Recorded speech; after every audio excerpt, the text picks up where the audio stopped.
Bueno, la idea de la segunda parte de la clase es retomar el tema que habíamos empezado sobre estadística de fotones, y vamos a retomar la parte del experimento en donde decíamos que para simular fluctuaciones de intensidad usábamos una fuente pseudotérmica. ¿A qué conclusión habíamos llegado la última clase? A que las fuentes térmicas, para tiempos de medición mayores que el tiempo de coherencia de la fuente, tenían una distribución de Poisson, o sea, los fotones llegaban temporalmente al detector de manera que estaban distribuidos como Poisson. Para tiempos menores de coherencia, la distribución era del tipo de Bose-Einstein, y un láser era también una distribución, correspondía también a una distribución de Poisson. Entonces decíamos que si el tiempo de medición, dado que los tiempos típicos de coherencia son muy chiquitos, aparentemente uno estaría siempre midiendo la distribución de Poisson, porque experimentalmente no podría acceder a tiempos de medición que son menores que el tiempo de coherencia. Entonces, habíamos dicho que para generar fluctuaciones en tiempos de coherencia que sean accesibles en el laboratorio, vamos a hacer una simulación que era usar un vidrio esmerilado para introducir fluctuaciones de intensidad controlables. Entonces, vamos a repasar un poco lo que habíamos visto, que era que teníamos, este era el experimento, que ustedes van a hacer el control remoto, teníamos un láser, luego ese láser se reflejaba en dos espejos, esto es una lente, la lente enfoca láser sobre el vidrio esmerilado, esto es una lámina de media onda, y esto es un polarizador que se usa para controlar la intensidad de láser. Y luego tenemos el fotomultiplicador, que es el instrumento que describimos en la clase anterior. ¿Está bien? Esta es una vista en la dirección de propagación. El fotomultiplicador tiene una mascarita hecha con papel de aluminio que tiene un agujerito muy chiquitito. Entonces, el patrón de Speckle, o sea, el patrón generado, ahora vamos a ir con más detalles sobre por qué se ve de esta manera, pero el patrón de Speckle tiene esta pinta, o sea, son un montón de puntitos luminosos. La intensidad, cuando el disco esmerilado cambia, la intensidad cambia en función del tiempo. Esto está movido a mano, no es lo que pasa realmente en el experimento, pero muevo el disco esmerilado, la distribución de estos puntitos va cambiando, pero como yo tengo un pinhole en el fotomultiplicador, lo que voy a terminar midiendo, esto tenía, perdón, esto era un video, no sé qué pasó, es la suma de todo lo que entra en ese pinhole, ¿está bien? Supongan que el pinhole es un circulito de este diámetro, a medida que el patrón de Speckle va cambiando, voy midiendo una intensidad diferente, que es esta señal que yo la hice simplemente con MATLAB, agarré un área cualquiera y sumé las intensidades. Bien, ahora, la primera pregunta que les hago yo es, estoy midiendo la intensidad y sumándola en función del tiempo. ¿Qué operación es esta? Varía el patrón de Speckle en función del tiempo y al mismo tiempo multiplico por un pinhole y sumo toda la intensidad. Evoluciona, ¿Una convolución? la convolución está en todos lados. Sí, es una convolución. Entonces, la siguiente pregunta que voy a hacer, que esta la vamos a responder con simulaciones, es si tiene algo que ver, si importa o no importa, el tamaño del pinhole que nosotros usamos en el fotodiodo respecto al tamaño del Speckle. O sea, de los granitos. Es un tamaño medio lo que vamos a determinar. Entonces esa pregunta, bueno, ¿y de qué depende también ese tamaño del Speckle? Entonces, este es un esquemita. Y lo que estaría pasando acá es que tenemos la lente que enfoca sobre el vidrio esmerilado. El vidrio esmerilado es un vidrio rugoso, ¿está bien? Tiene un montón de rugosidades, es todo material vidrio.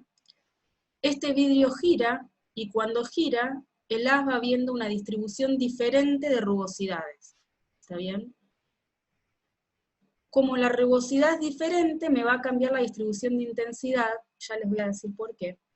Y después tengo el pinhole y tengo el detector, que es el fotomultiplicador, que en la señal que les mostré antes estaría funcionando, integrando en el modo de integración, ¿está bien? Les había contado que está el modo de conteo y el modo continuo, estaría funcionando en modo continuo.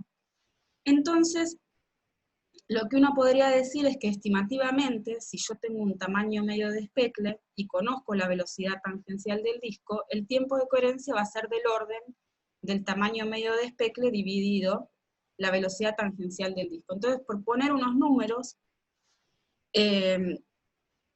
vamos a suponer que si el tamaño de especle fuera 1 micrón y la velocidad fuera 0.1 metro por segundo, obtendría un tiempo de coherencia de 10 microsegundos, que es un valor que perfectamente puedo medir en el labo. Ahora, ¿cómo es que se forma este patrón y cómo es que puedo yo controlar el tamaño, el tiempo de coherencia? Bueno, eso depende de cómo está armado el experimento, ¿está bien? O sea, de cuál es la configuración de este experimento. Y la idea es hacer una simulación en la que ustedes puedan analizar estos parámetros y cómo es que se forma el patrón de especle y de qué parámetros depende. Y las preguntas entonces que nos hacemos es que si este es el vidrio, un esquema del vidrio esmerilado que tiene rugosidades aleatorias. Dentro de cada esta rugosidad grande puedo tener un montón de rugosidades chiquititas.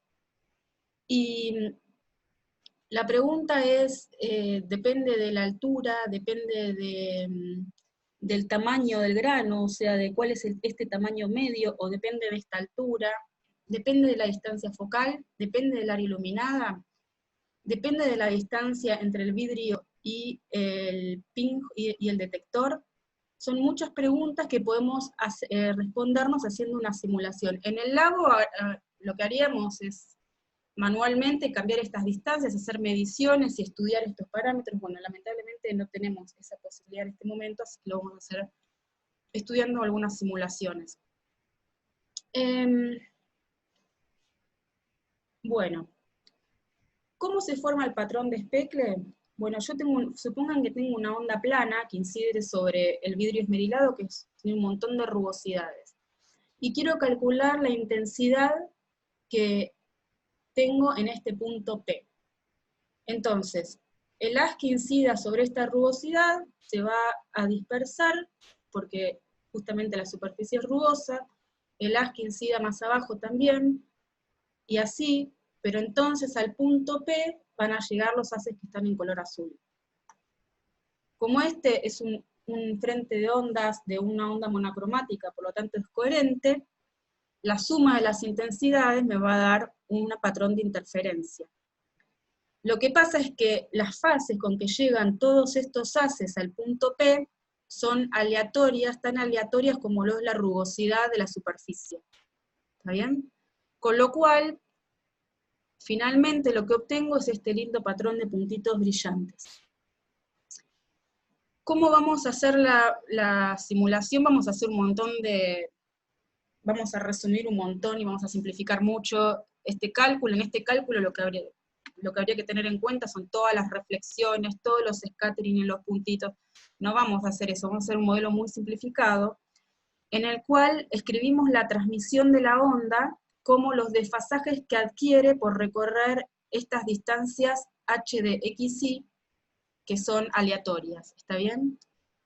El desfasaje que adquiere esa onda va a ser K, o sea, 2pi sobre lambda, n-1, que es el índice de refracción del vidrio, y acá aparece la diferencia de lo que recorre en vidrio y lo que recorre en aire, y la altura, que es una altura que depende de la posición xy del disco. ¿Se ve eso? Diferencia de camino óptico, E a la I, diferencia de camino óptico. ¿Está bien?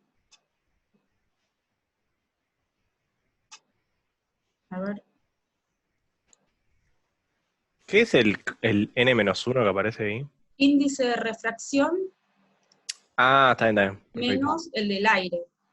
Es el índice de refracción del vidrio menos el índice de refracción del aire. Bárbaro. Entonces, ahora quiero ver cómo es esto en el campo lejano, ¿verdad? Quiero ver campo lejano. ¿Cómo miro el campo lejano? Cuando ustedes tenían la rendija en Física 2 o Labo 2, y decía, voy a mirar en la aproximación de Fraunhofer en campo lejano. Y eso es equivalente a hacer ¿qué cosa?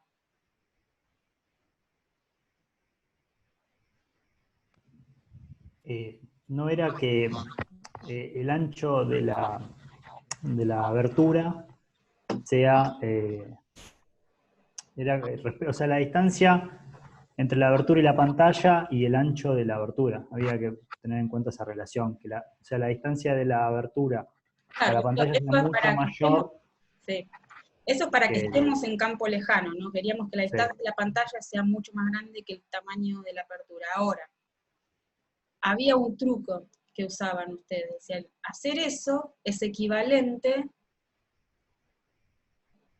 a, se llamaba creo que el truco de la lente, le decíamos.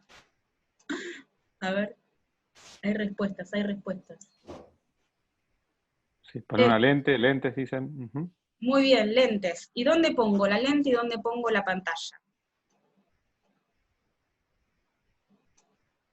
O sea, era poner una lente antes de la pantalla de tal manera que los rayos que lleguen sean como paralelos, una cosa así. Y entonces la distancia entre la lente y la pantalla, ¿cuál era?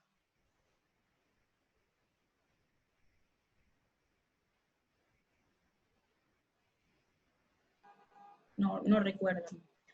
Lo que hacíamos era poner la lente a la distancia focal de la No es en pantalla. la... Justo, ay, perdón, me adelanté. Me adelanté. No, no. Ojo. Ponía la lente a la distancia focal de la pantalla. Y eso era equivalente a mirar el campo lejano. Esto no recuerdo si lo vieron en Física 2, pero es información que les... Sí, la vimos. No, lo que les voy a decir ahora es que las lentes en el plano focal hacen la transformada de Fourier. Entonces, esos son cuentas que sale de aproximar la integral de Kirchhoff en aproximación paraxial. Pero la cuestión es que mirar campo lejano, hacer transformada de Fourier o poner una lente a la distancia focal de la pantalla es equivalente. Entonces, para hacer la propagación de estos haces, de las que incide con esta transmitancia, lo que vamos a hacer es hacer la transformada de Fourier. Vamos a empezar viendo algunas simulaciones. La primera simulación que voy a hacer es de algún resultado que ustedes conocen para que vean que esto que estoy diciendo sirve. ¿Está bien? Entonces vamos a primero hacer la transformada de Fourier, o sea, vamos a mirar cómo es el campo difractado por una apertura circular. ¿Está bien? Entonces, campo difractado por una apertura circular. ¿Se acuerdan qué forma tenía?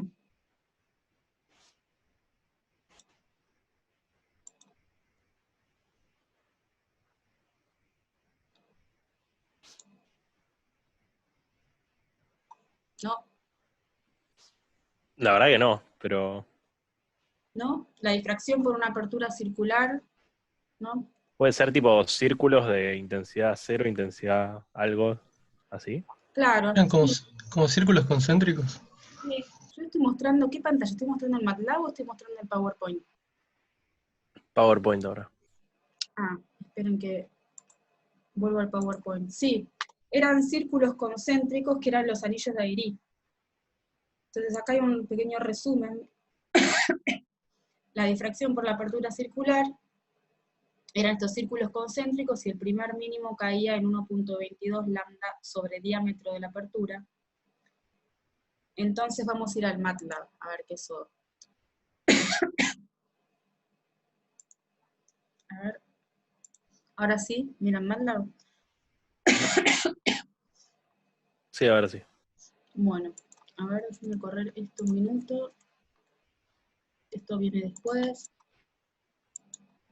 Acá tengo programado una función que es un círculo de unos y ceros. Después los detalles se los comento en el archivo que les mando y se los mando hechos, pero esencialmente lo que estoy generando es una función cuadrática y después le digo que cuando esta función cuadrática sea menor que el radio vale 1 y si es mayor que el radio vale 0. ¿Está bien? O sea, es una cuadrática tridimensional evaluada en el espacio de coordenadas que uso acá MeshGrid. ¿Eso es igual en Python MeshGrid? ¿Sí? La función mesh, sí. Sí, hay una función. Bien. Entonces, evalúo la función x cuadrado más y cuadrado, y después digo que cuando esto valga igual al radio, sea menor que el radio vale 1, y si no vale 0.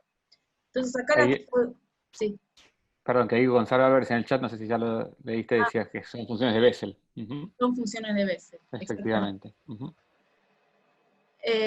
Entonces, acá tengo el diámetro, ahora es 0.8, está bien porque había puesto 0.4 de radio, y ahora vengo y hago la transformada, le agrego padding, ya que ahora ya nos pusimos más cancheros con eso, agrego padding para, bueno, primero no le voy a poner padding, ahí está. Vamos a hacerla primero así como está. Voy a hacer la transformada, y voy a calibrar los ejes de una manera particular, para que en la transformada me aparezcan estos discos. Como ven ahora estos discos son imposibles, es muy difícil medir, porque tengo una resolución muy mala.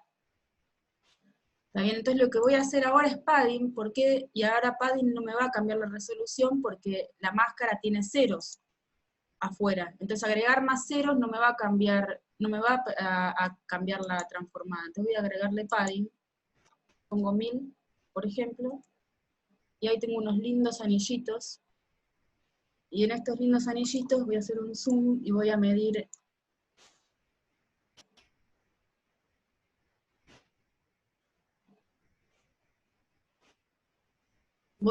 dónde fue a parar el primer cero, y el primer cero está en .001945, bueno, hay error en donde yo meto justo el cursor, ¿verdad? Y si miro dónde está el primer anillo de Airy, que es esto, genial, me da 0019, ¿está bien? O sea, tengo calibrado mi eje de la transformada, y entonces ahora estamos listos para ver el speckle. Miremos el speckle. ¿Qué es lo que hago acá? Primero que nada, genero una matriz de números aleatorios. Esta matriz de números aleatorios vendría a ser... Estos números aleatorios los puedo crear con la distribución que ustedes quieran. Pueden poner, no sé, una distribución gaussiana que tenga altura 300 nanómetros y una dispersión de 50, por ejemplo. O sea, puedo poner una altura media, puedo poner un número aleatorio arbitrario que vendría a simular la rugosidad del disco esmerilado. Ahora, no tengo nada característico espacialmente, al menos que haga algunas caracterizaciones, que eso después lo van a hacer ustedes, pero aparentemente son todos píxeles con alturas al azar. Entonces, lo que voy a hacer ahora es generar con esta máscara lo que vendría a simular el tamaño de o sea, el área que está iluminada del disco.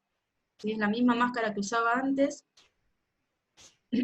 pero ahora voy a multiplicar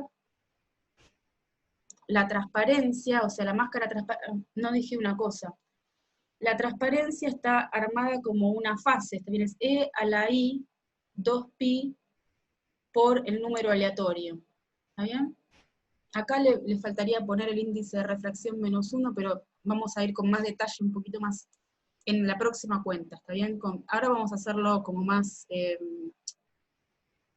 a grosso modo. Entonces tengo E a la I 2pi por una fase aleatoria, la multiplico por la máscara, que es una máscara circular, que viene a simular la zona iluminada del haz, entonces tengo transparencia por máscara, y tengo el patrón, si no hubiera tomado speckle, perdón, les voy a mostrar primero este, si no hubiera tomado padding, perdón, tengo este patrón de speckle que está muy pixelado. Entonces lo que puedo hacer es agregarle ceros atrás y en todos los costados, y ahí tengo un patrón de speckle que es bastante parecido al que les mostré en las fotos, ¿no? ¿Qué piensan? Sí, más o menos. ¿Y qué le ves? Sí, sí. ¿Qué hay de distinto?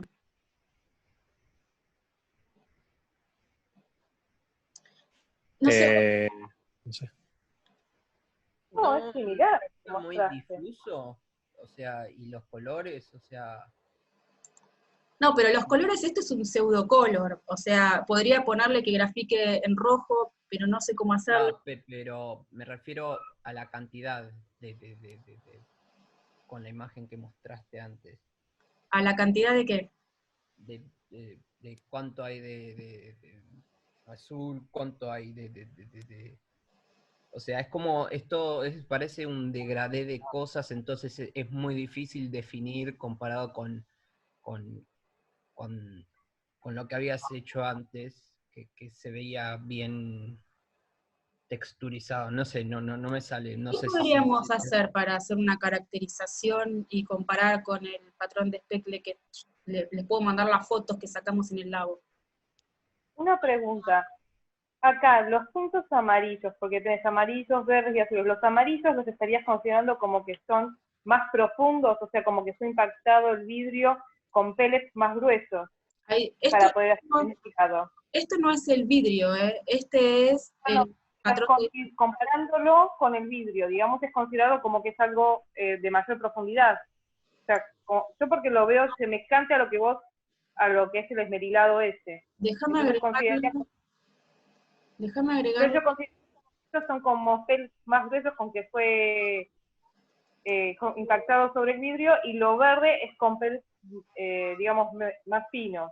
O sea, como que la profundidad es menor. Ahí le agregué la barra de colores que me dice a qué corresponde cada pseudocolor. O sea, son colores, no es una intensidad de verdad, no es una escala de intensidad. Yo podría ponerlo, pero no me acuerdo. ¿Vos te acordás, Hernán, cómo se hacía para poner en 0 a un nivel de gris? Sí, podés botón derecho sobre la barra y cambiar. Una cosa importante a lo que pregunta Amalia es que no estamos mirando el vidrio, Amalia, y estamos mirando el patrón de intensidades, ¿no? Y el patrón de intensidades en un punto no surge de un punto único del vidrio, porque vos tenés un efecto de difracción, ¿se entiende?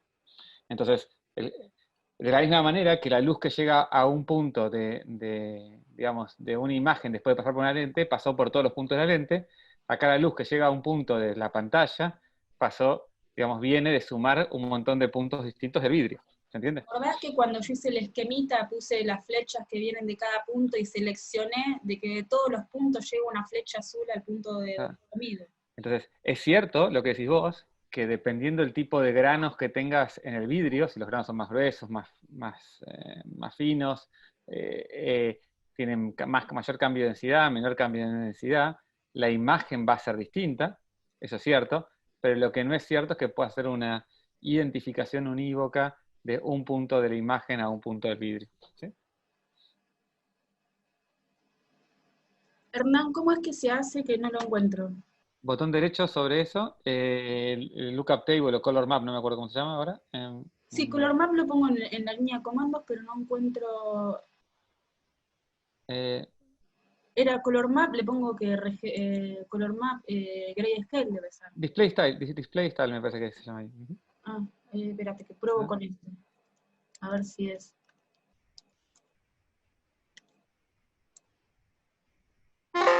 No, no era. No era.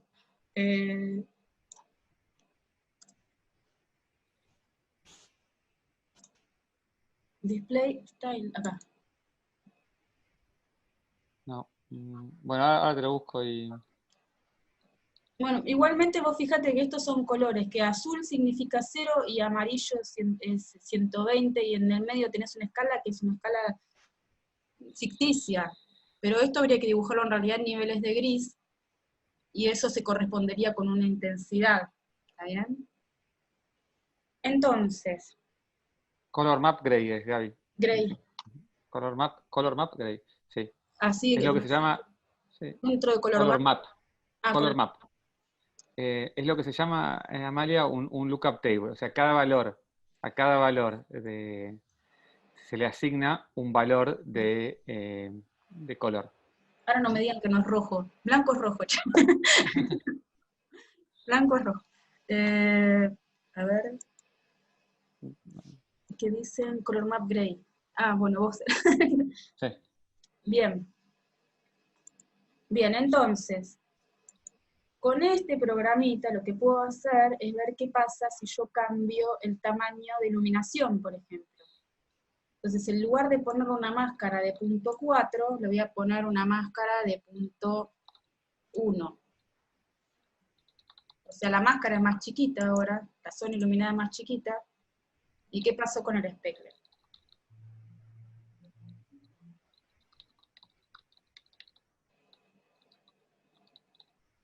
Y transforma como Fourier, ¿no? Ahí te lo hace más grande, ¿a eso va? Claro, o sea, el tamaño del grano del speckle, ¿con quién está relacionado? Con el tamaño al que iluminas. Por el tamaño de iluminación, exactamente. Por ahí resulta antiintuitivo en el sentido que uno diría, pero ¿dónde están las rugosidades entonces? El tamaño, veo menos cantidad de luz. ¿En dónde ves menor cantidad de luz, Bernardo?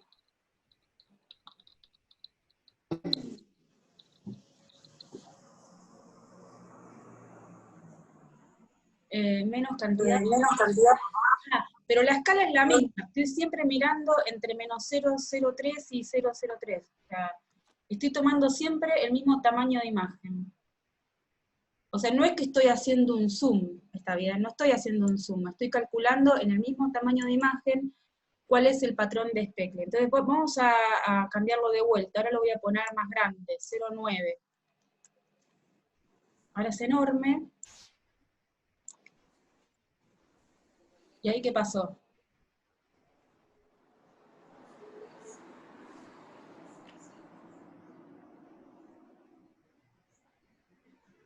¿No hay respuestas? No, sí, se achicaron los speckles. Se achicaron Es los... medio raro, parece como que funciona al revés. ¿Qué significa que funciona al revés? Cuando hiciste difracción por una rendija, ¿no te pareció que funcionaba al revés? Pero no es lo mismo que veíamos antes con la transformada de Fourier, ¿no estamos haciendo lo mismo prácticamente? Claro, o sea, esto es difracción, campo lejano. Lo que es grande en el espacio, antes mirábamos tiempo, ahora estamos mirando espacio. Lo que es grande en el espacio es chico en el plano transformado. Entonces, ahora vamos a sofisticar un poquito este código, y vamos a ir a lo que se llama, le puse speckle 3 eficiente, porque ahora inmediatamente les voy a decir lo que hice en speckle 2, que fue totalmente ineficiente, pero se los voy a decir. Para que en speckle 3 eficiente, voy ahora a decir que, ¿vieron que antes poníamos un valor de speckle? Esperen que no encuentro la imagen. Bueno, la corro de vuelta. Teníamos esta imagen, ¿no? Decíamos, en cada píxel voy a poner una fase. Entonces la pregunta que me hago ahora es, está bien, en cada píxel una fase, pero si tengo un tamaño de grano medio, no debería poner que en cada píxel hay una fase, debería poner que esta fase está distribuida por regiones. ¿Está bien? O inclusive podría ver en esta imagen si en realidad tengo en cada píxel una fase o tengo regiones de fase. Eso, ahora vamos a pensar cómo podemos caracterizar todo esto, ¿no?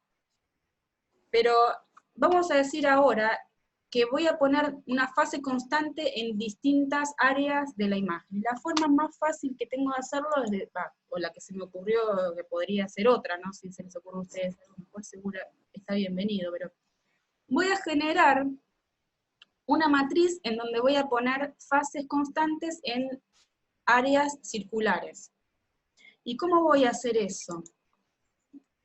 Primero voy a generar, pero les voy a mostrar el PowerPoint primero.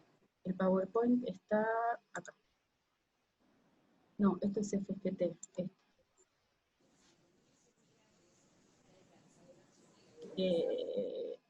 Acá. Primero voy a generar, se los voy a mostrar esquemáticamente, después se los muestro en el código. Voy a generar una matriz, y esta matriz va a tener un montón de puntitos que están ubicados al azar, que van a ser los centros de los discos. Y voy a pedirle que los centros de los discos tengan una distancia mínima, que es el radio del disco. Esto podría hacerlo o podría no hacerlo, ustedes después lo pueden estudiar un poco. Ahora, la manera ineficiente de hacerlo, que es un código que no termina nunca de funcionar, funciona pero tarda mucho tiempo, es decir, bueno, ahora en cada uno de estos puntos voy a poner un disco.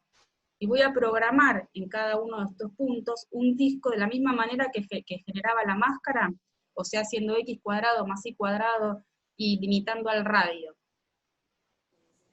Eso es muy costoso computacionalmente. La manera de hacerlo un poco más eficiente es la siguiente. En cada punto, a ver, comentarios. ¿Hay un comentario o es que corrí el programa? No, corrí el programa y terminó. En cada punto voy a poner una fase aleatoria, ¿está bien? La fase aleatoria es la misma que les había mostrado yo de la función transmisión, que es 2pi i sobre lambda, o sea, k por i, n-1, índice de refracción -1, y en D voy a poner una distribución aleatoria de números que me va a decir cuál es la altura del disco en esa posición.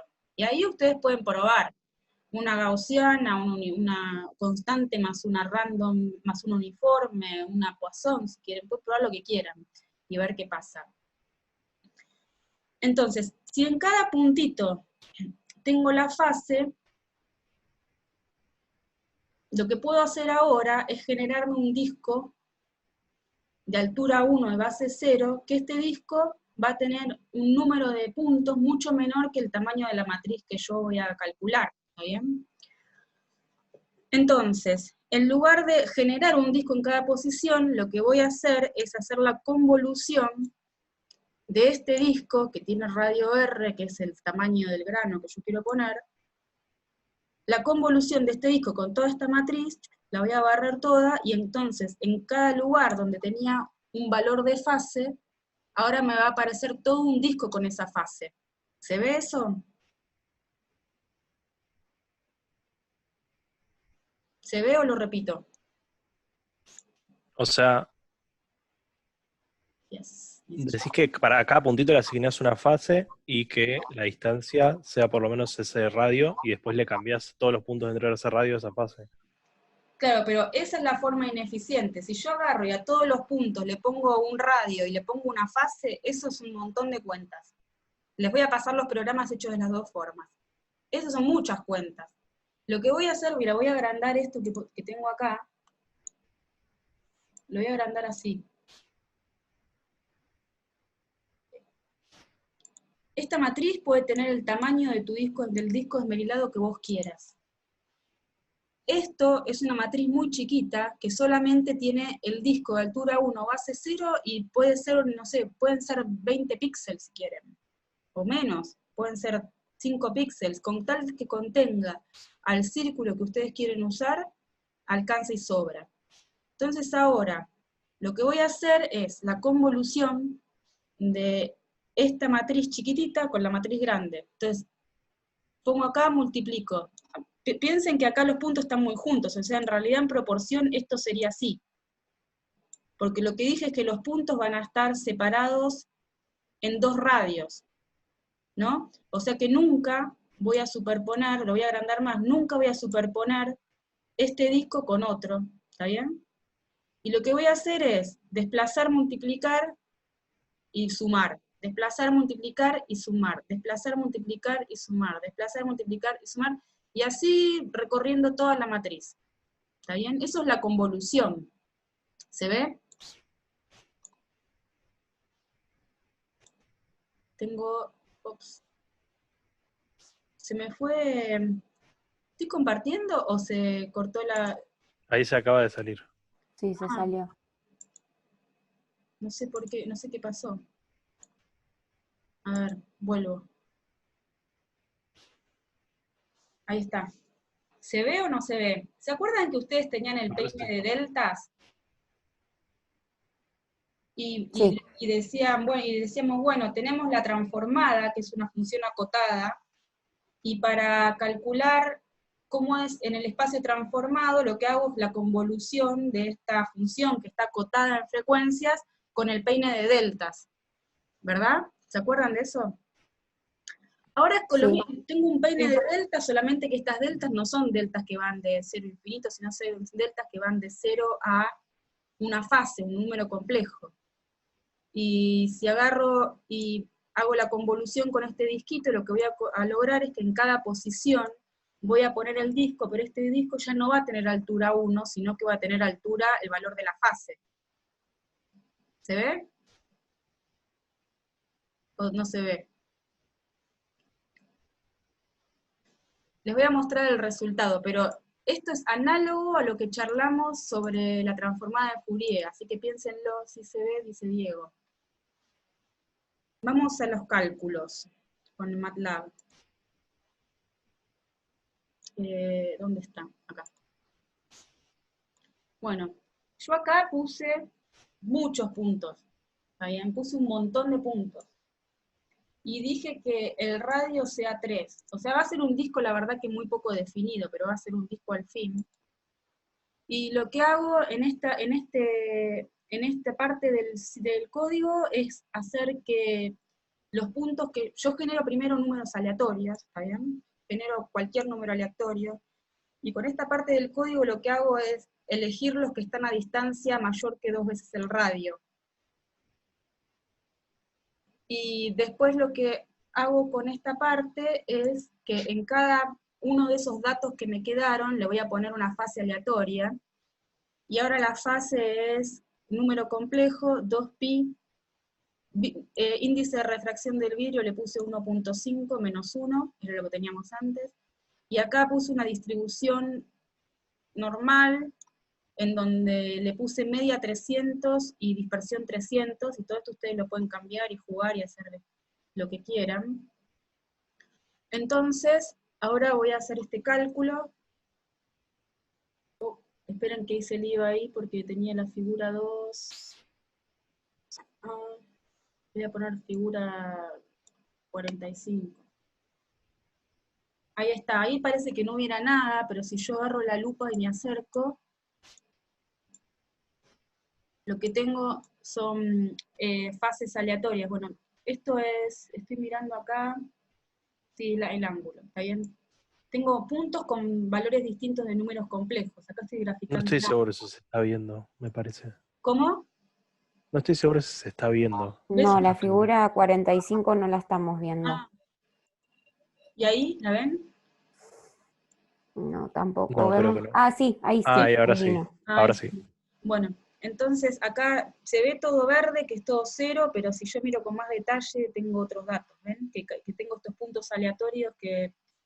Estos son los valores de la fase. Estoy tomando el ángulo acá.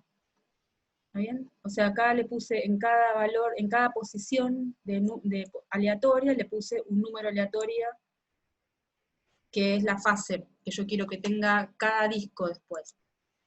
Entonces, esto es shift, después les voy a decir para qué lo puse. Disco. El disco ahora va a tener, puede ser un disco chiquito. Yo había dicho que este disco tenga un radio de 3, creo que había dicho. Entonces me da, me está dando bien esto, no sé. Es un disco con poca definición. Después ustedes si quieren pueden mejorar la definición. Pero ahora voy a venir con ese disco y voy a hacer, ven acá, hago la cross correlation, esto es la correlación cruzada. Hay una pequeña diferencia entre la convolución y la correlación, después la podemos charlar, pero es muy pequeña. Para este caso sirve igual. Entonces, primero agrando un poco la imagen. ¿Para qué? Para no tener efectos de borde. Ahora, si quieren les muestro por qué, pero les voy a mostrar primero el resultado. ¿Ven? Entonces ahora, después de hacer la correlación con el disco, lo que tengo es un montón de discos situados en posiciones al azar con las fases al azar que había puesto inicialmente. ¿Está bien? Entonces, ¿por qué pongo 50-50, le agrego ceros? Porque si no lo hago me pasa esto. Ah, no se ve. Bueno. Ah, no, porque estoy recortando la imagen. Estoy recortando la imagen después y ahora voy a hacer un lío bárbaro seguro. A ver, voy a probar a hacerlo así. Esperen, ¿eh? Voy a comentar esto un minuto. Ahí.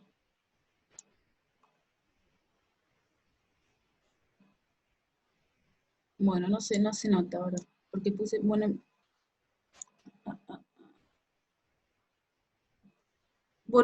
no sé por qué ahora no lo estoy viendo, pero normalmente puede aparecer un efecto en los bordes que no lo queremos,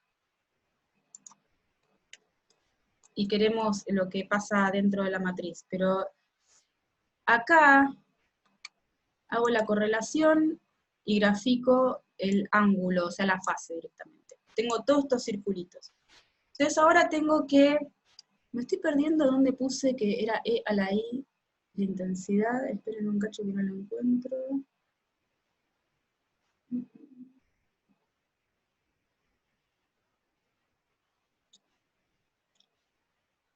Porque por ahora lo que hice fue calcular las fases nomás, y tendría que decir que la intensidad es E a la ESO, ¿verdad?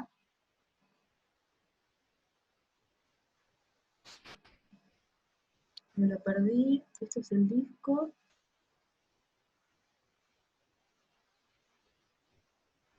Acá está, perdón, acá está.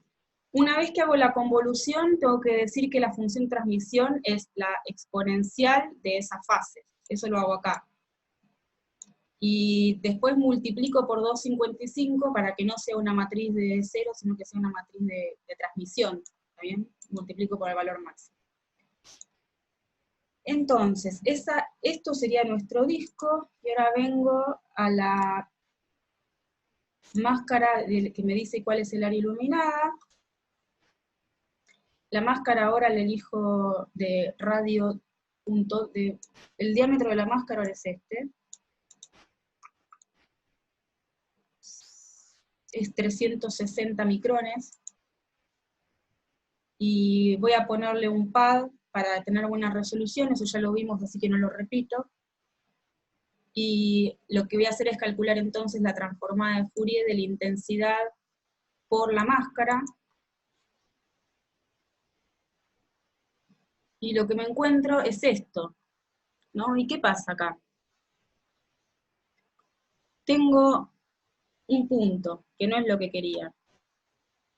Y si grafico el logarítmico, lo que veo es que tengo el especle. Pero me aparece, pero en esta figura, que es esta figura es la de la intensidad, ¿está bien? Esperen. Esa es la figura 6, si no sé, acá está, la figura 6 es el módulo de la transformada, y la figura 5 es el logaritmo de la transformada. Entonces lo que está pasando acá no es que no está la información, sino que tengo mucha luz en el origen. ¿Está bien? ¿A qué se debe que tengo mucha luz en el origen? A que si ustedes miran cómo hicimos la máscara originalmente, que no sé en qué figura está, esperen. La 45 habíamos dicho. Ay, no. Maldición. Voy a ir cerrando las que no son porque esta no es. Esta no es. Ah. Esta no es. ¿Que la cerré?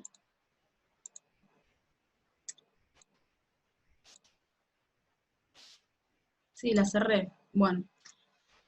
La voy a calcular de vuelta, esperen, ¿eh?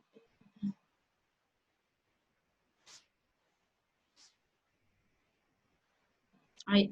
Oh. Obviamente iba a ser lío. Esperen que lo corro de vuelta un minuto.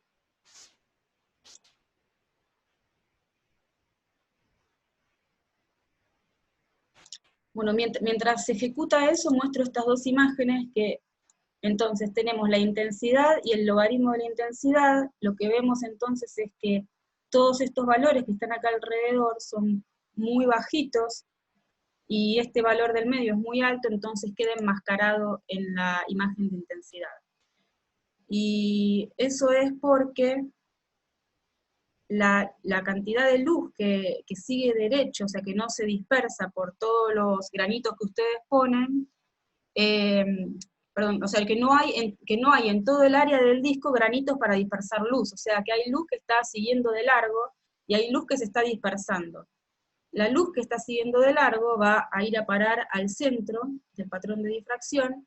La luz que se está dispersando va a ir alrededor del centro. Entonces lo que tenemos que hacer, esto ahora va a tardar 1000 años, lo que tenemos que hacer es tapar el cero para poder ver el resto de la figura de Speckle. Y ahora cuando termine esto, se los muestro. O se los muestro en el resultado acá. Ahora les muestro el resultado acá porque si no va a tardar mucho tiempo. Miren. Eso es lo que hicimos hasta ahora. Entonces, en el orden 0 pongo una máscara, que es 0 para algún radio que elijo. Ahí terminó. Ah. Y ahí se fue. ¿Ahora qué están viendo? ¿El PowerPoint o el MATLAB? Ahora nada, se Ahí acaba se de cerró. cortar. Ah, se cerró. Bueno, va de vuelta entonces. Generé eso, conozco fase aleatoria en cada punto.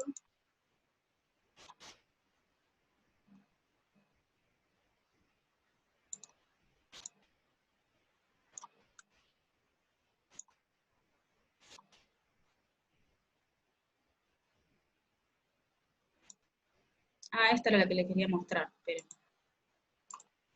Entonces, en esta imagen, que es la distribución de fase que colocamos, hay zonas en donde la luz pasa, que son estas verdes que tienen 0 de fase, y hay zonas donde la luz se dispersa, que son estos circulitos. Inclusive de estos circulitos también, como no hay desfasajes punto a punto, también hay partes que la luz seguiría de largo y hay partes que la luz se dispersaría. Con lo cual me aparece ese punto brillante en el centro que tengo que tapar. Y para taparlo, esto ya estaría. Para taparlo lo que hago simplemente es generar otra máscara.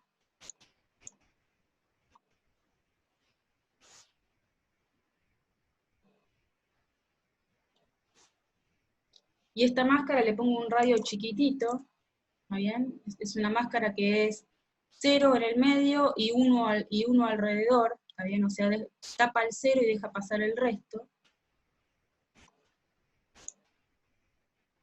Y luego miro cómo es la multiplicación de la máscara.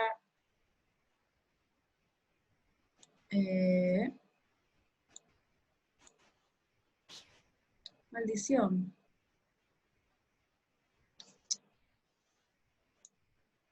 ¿Por qué me lo hace con el logaritmo? La 8 tengo que mirar ahora. Oh,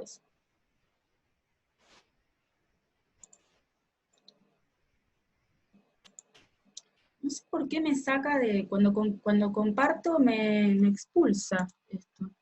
A veces. ¿Eso es normal? Bueno, y este sería entonces el patrón de Speckle con el centro tapado. Y entonces lo que puedo hacer ahora es un zoom para mirar mejor, y esto se parece, no se parece, cómo es respecto del experimento. Sí, se parece, ¿no? Ahora, antes teníamos Speckle en todo el espacio, y ahora lo tenemos limitado a una zona circular, ¿verdad? Esa es la diferencia con lo que decíamos antes. La pregunta es, esta zona circular donde veo Speckle y afuera no, ¿con qué tiene que ver?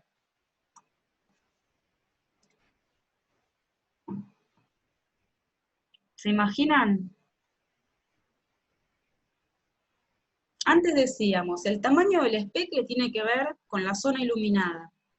Y la zona iluminada la simulábamos con una máscara que era un círculo con unos adentro y ceros afuera.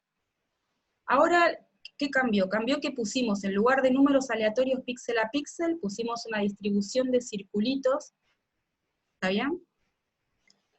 Entonces, ¿con qué se imaginan que tiene que ver este tamaño, el tamaño grande, el tamaño donde está limitado el especle?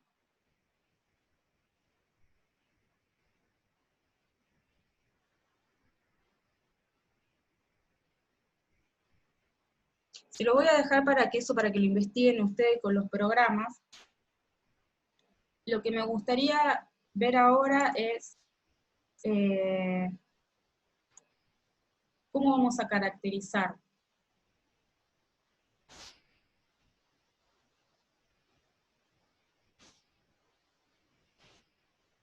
Bueno, para caracterizar, y lo podemos hacer tanto en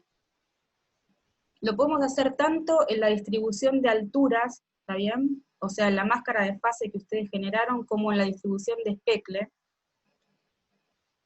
Podemos usar los parámetros típicos de estadística, que son el valor medio, la desviación estándar. También podemos definir un contraste, que es cuánto están desviados respecto de la media, ¿sí? Podemos ver cuál es la probabilidad de medir cierta intensidad, y si recuerdan de la clase pasada, había una probabilidad que era exponencial para la intensidad, y nos podemos preguntar si eso es así o no es así, en el caso del especle. Fíjense que acá tienen variables aleatorias por todos lados, tienen la distribución de los granos de especle, y tienen la altura de los granos de especle. Entonces, ¿qué es lo importante en todo este modelo? ¿Qué parámetros influyen en la distribución de especle final? ¿Está bien? Entonces ustedes pueden caracterizar tanto la rugosidad como la distribución de intensidad final que obtienen. Sí, ya terminó. Bueno, entonces la última función que podemos usar para caracterizar es la autocorrelación. Y les quería mostrar solo una cosita sobre esto, para que vean qué es lo que qué caracterizaríamos con la autocorrelación, y los dejo. Entonces, la autocorrelación, acá está, esta es un esquema del cálculo. La definición es la integral de la función y la función desplazada, ¿está bien? O sea, lo que estoy haciendo es multiplicar la función desplazada y calcular el área que queda bajo la curva de esa multiplicación. Entonces acá esquemáticamente tienen dos funciones que son dos cuadraditos, y esos dos cuadraditos lo que voy a hacer es uno dejarlo fijo, el otro desplazarlo, y lo que veo es que mientras que no estén superpuestos, el producto va a ser 0, así que el valor es 0. Esto creo que también vieron en la primera clase algo, ¿no? Cuando se superponen un poquito, ahora tengo que medir el área bajo esta curva, que es la zona pintada amarilla, tengo este valor, por ejemplo. Luego, cuando están perfectamente superpuestos es cuando tengo el máximo, porque ahí el área va a ser la máxima, van a estar perfectamente superpuestos, tengo el máximo. Y luego se empiezan a separar nuevamente, y empieza nuevamente a bajar el valor de la autocorrelación. Entonces, lo que puedo hacer es determinar el ancho de la autocorrelación, y lo que voy a ver es que el ancho de la autocorrelación tiene que ver con el ancho de las funciones originales. De manera que si ahora tengo un montón de estos cuadraditos, de distintas alturas y de distintos anchos, lo que va a pasar es que mientras se superpongan, voy a obtener un valor distinto de 0, y eso va a suceder dentro del tamaño del grano. Cuando estén perfectamente superpuestos, voy a tener el valor máximo, y después va a empezar a disminuir de vuelta, y todo eso lo voy a tener promediado, porque ahora voy a tener muchos granos, ¿está bien? Entonces, lo que significa es que mientras que los granos en promedio estén un poco superpuestos y mientras que haga el desplazamiento de las funciones voy a tener un valor distinto de 0, cuando estos granos ya no se superponen, como está todo aleatoriamente distribuido, en promedio me va a dar 0. ¿Se ve eso? Tengo un ejemplo numérico para ver, pero no sé si me daba el tiempo. ¿Tengo tiempo para ver el ejemplo numérico? Más o menos. Mandáselos de tarea. Dale, se los mando de tarea. Entonces, les voy a mostrar, acá hay distintas normalizaciones de la función correlación, que pueden usar, elegir y comparar. Una es la correlación menos el valor medio de la intensidad cuadrado, después todo dividido la intensidad cuadrado, y el otro es la correlación dividido la intensidad cuadrado. Por último, entonces no hay simulaciones hay simulaciones, pero las van a mirar de tarea. Por último,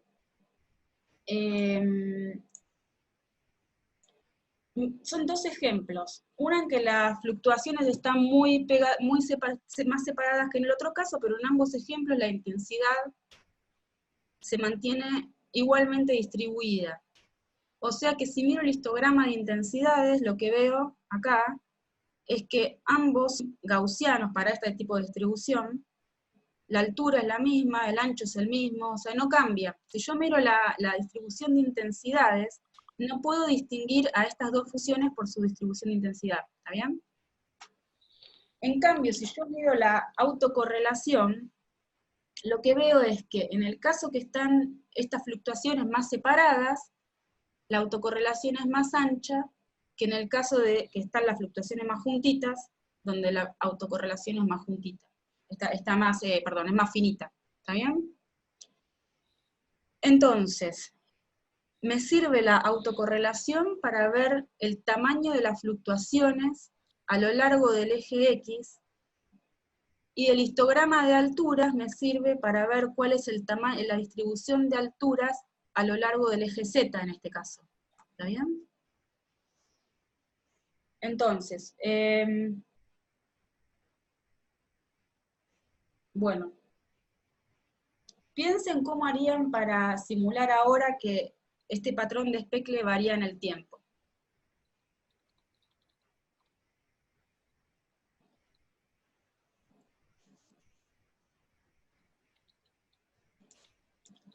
Me voy a tomar 5 minutos para decírselo porque no sé si es tan trivial. Uno podría correr este programa que yo les mostré 20.000 veces y calcular una distribución de puntitos 20.000 veces, lo cual llevaría a tiempo infinito. Entonces después tomo un área chiquitita y calculo la integral, calculo la suma de intensidades en ese punto, y eso llevaría infinito. La otra opción es usar una función que se llama circ-shift, que lo que hace es, dado un patrón, una matriz, me hace circular las columnas o las filas ordenadamente, todas las veces que yo quiera. Y esa es el pedacito de código que les quería mostrar, que después se los voy a mandar escrito.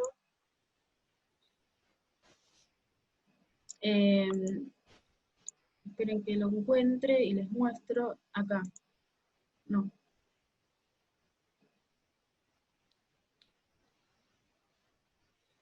Acá, circ-shift. Acá tengo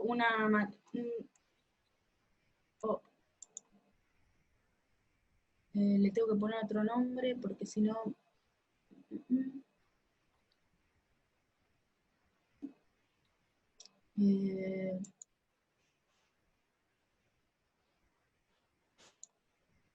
denme un segundo,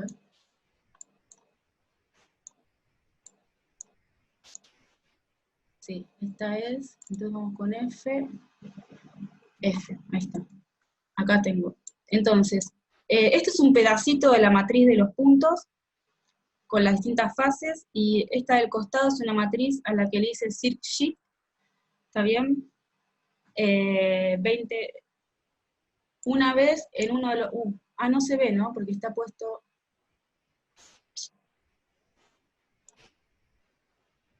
Ahí. Entonces tengo unos puntitos, y la matriz de al lado es a la que le hago circ-shift, y entonces con eso puedo simular el giro del disco, cambiando la posición de las filas y de las columnas de la matriz. ¿Ven? Acá tengo Circ Shift una vez en la coordenada X, 8 veces en la coordenada Y. Entonces puedo probar a hacerlo varias veces. ¿Ven? Me va cambiando, lo cambio en una sola coordenada, 14, por ejemplo. Ven que los puntos se van desplazando, pero no tengo que hacer todo el cálculo de vuelta. Y con esto lo que puedo hacer es simular el movimiento del disco cuando pasa por el haz.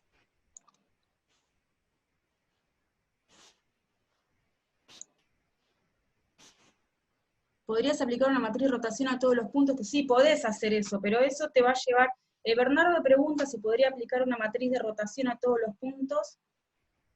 Es más demandante, un poco de gusto, pero sería similar al giro. Exactamente, eso es así, pero probá a ver cuánto costo computacional te implica hacer una cosa y la otra. ¿Está bien? No querés estar 1000 años haciendo estas corridas, querés hacerlas rápido.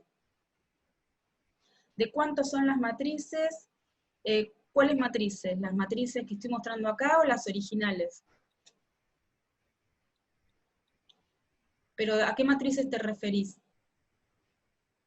Las que representan el disco que hay que rotar. Ah, mira, yo acá puse, en este ejemplo, puse matrices de 1000 por 1000 datos, y para simplificarme la vida elegí resolución que eso sean 1000 micrones, así que le puse que eso sean 1000 micrones y la resolución 1 micrón.